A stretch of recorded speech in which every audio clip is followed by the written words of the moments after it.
दोस्तों नमस्कार। दोस्तों आज की जो वीडियो है ये हमारे रिन्यूअल वाले केसेस के अंदर है, जिन जिन लोगों की अभी रिन्यूअल आने वाली है फर्स्ट या सेकंड टीआरसी की। जो जैसा आप लोग जानते हैं कि आईआरएन जो है वो इसमें डील करती है को आपको बायोमेट्रिक्स करवाने के लिए आईआरएन ऑफिस जाना पड़ता है।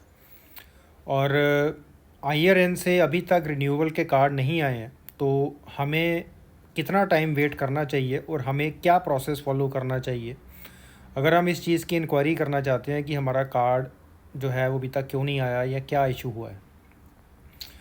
तो दोस्तों इससे पहले अपनी बात कहूँ, अगर हो सके तो आप हमारा इंस्टाग्राम का चैनल फॉलो करिए, सेम नाम से जिस नाम से हमारा टिकटॉक का अकाउंट है।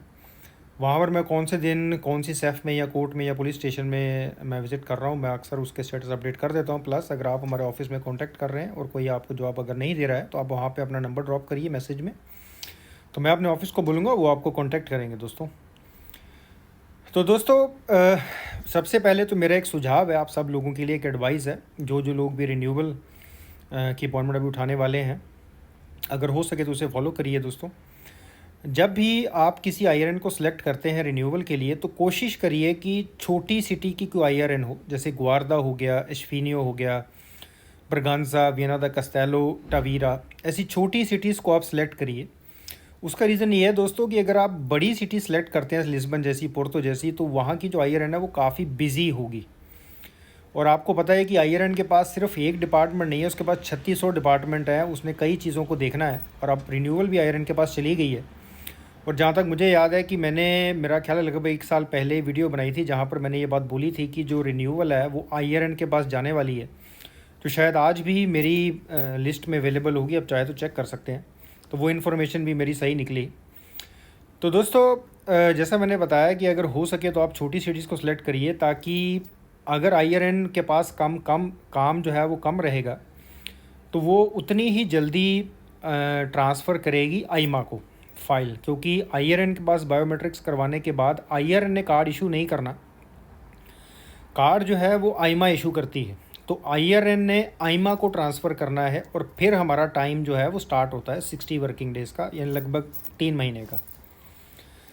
तो दोस्तों अगर हो सके तो आप इस एडवाइस को फॉलो करिए, छोटी सिटीज़ को सिलेक्ट करिए और वहाँ पर आप बायोमेट्रिक्स करवाइए दोस्तों। अब दूसरी चीज़ कि भी कितना टाइम हम लोग वेट करें, और कई लोग कहते हैं अभी हमारे बायोमेट्रिक्स हुए को आईमा आईआरएन के अंदर 2 महीने हो गए, 3 महीने हो गए, 4 महीने हो गए, और वो आईमा जाते हैं, वो बात नहीं सुन रहे हैं। तो दोस्तों इसके अंदर एक छोटी सी प्रॉब्लम है।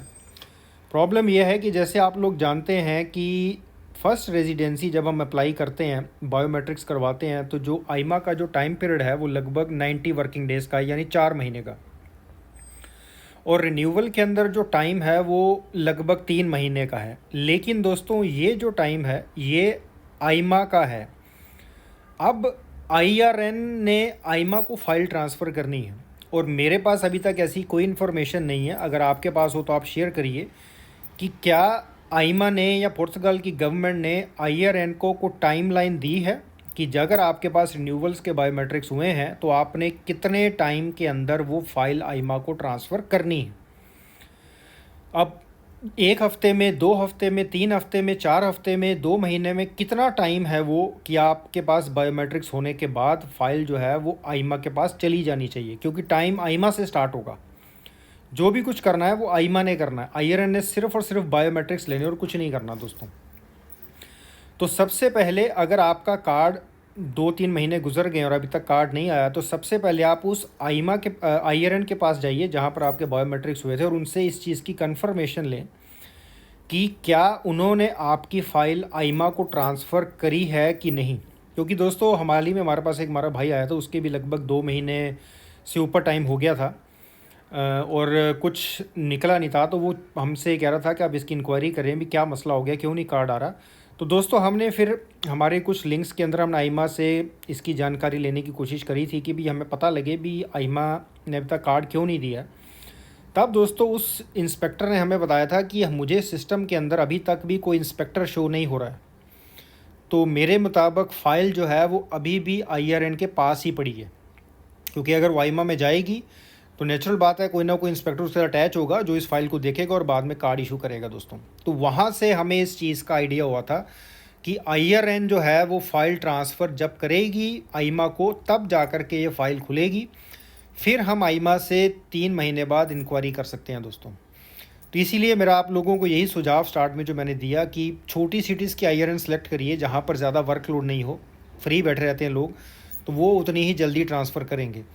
तो लेकिन दोस्तों, जैसा मैंने बताया कि अगर टाइम गुजर गया है तो आइमा जाने से पहले आप एक बारी IRN में जा कर के कन्फर्म करें कि क्या आपने फ़ाइल हमारी आइमा में ट्रांसफ़र करी है कि नहीं।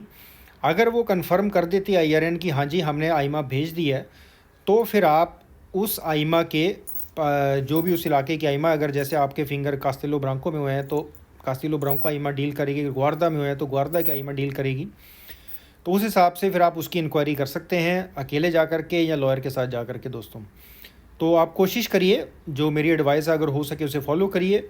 और अगर टाइम लग रहा है तो आइमा जाने से पहले एक बार इस चीज़ की कन्फर्मेशन ज़रूर लें कि आइमा तक आपकी फ़ाइल पहुंची है कि अभी तक IRN अपने पास ही लेके बैठा है दोस्तों। नमस्कार।